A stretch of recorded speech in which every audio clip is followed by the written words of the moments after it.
দলীয় কর্মীকে পুলিশের হাত থেকে ছিনিয়ে এনে দিনব্যাপী সামাজিক যোগাযোগ মাধ্যমে আলোচিত ব্যক্তি ইঞ্জিনিয়ার ইশরাক হোসেন।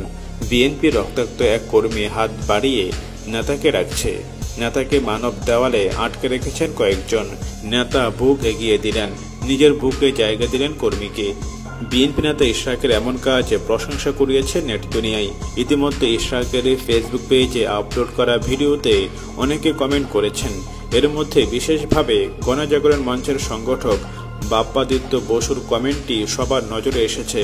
তিনি লিখেছেন, অনেকদিন পরে আজ বিএনপির কোনো নেতার মতো ভূমিকা নিলেন।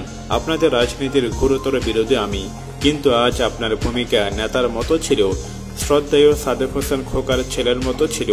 নুরুল আলম নামের একজন কমেন্টে লেখেন, সত্যি বীরের ঘরে বীর উনি। বৃদ্ধ বাবারা অবসরে গিয়ে এদেরকে বিএনপির নেতৃত্ব দেওয়ার সুযোগ করে দেওয়া প্রয়োজন। এরা আমার মনে হয় দেশে গণতন্ত্র ফিরিয়ে আনতে পারবেন। হাসান নাইমুল নামের একজন তার মন্তব্যে লেখেন, আজ ইশরাক ভাই বুঝিয়ে দিলেন তার শরীরে যোগ্য পুরুষের রক্ত। শুধু দল নয়, কর্মীদের ভালোবাসতে হবে। ইশরাকের উদ্দেশ্যে ফেসবুকে মোহাম্মদ জামিল নামের একজন লেখেন, আপনি কোন বাপের সন্তান তা আজ বাংলার 18 কোটি জনগণ বুঝতে পেরেছে। দোয়া করি আল্লাহ যেন আপনাকে সব সময় ভালো রাখেন, সুস্থ রাখেন, নিরাপদ রাখেন, আমিন।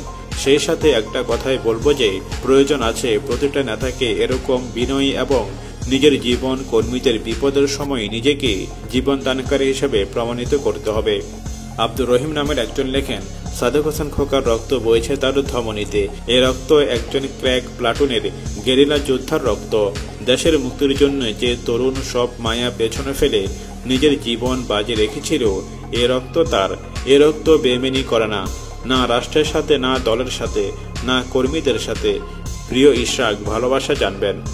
নীরব সম্রাট নামের একজন লেখেন, আমার জীবনে দেখা সেরা দৃশ্যগুলোর মধ্যে অন্যতম দৃশ্য। ইশরাক নিজে মায়ের খেয়ে পালিয়ে যায়নি, উল্টো পুলিশের কাছে দৌড়ে গিয়ে কর্মীকে ছিনিয়ে নিয়ে আসলেন। স্যালুট ভাই, স্যালুট নেতা। নেতৃত্বের জন্য বয়স কখনই বাধা হতে পারে না। কোয়ালিটি, সাহস, পরিশ্রম ও দলের প্রতি কমিটমেন্টই নেতা হওয়ার আসল যোগ্যতা। বাঘের পেটে বাঘ হয়ে জন্ম নেয়। ঢাকা সিটির সত্যিকারের বাঘকে স্যালুট। এই ভিডিও এই পর্যন্ত 100 বারের বেশি দেখলাম। যতবার দেখছি ততবার চোখের কোণায় পানি জমে গেল। সাবেক রাষ্ট্রপতি জিয়াউর রহমানের বীর উত্তম খেতাব বাতিলের সিদ্ধান্তের প্রতিবাদে শনিবার জাতীয় প্রেস ক্লাবের সামনে এই সমাবেশের আয়োজন করা হয়।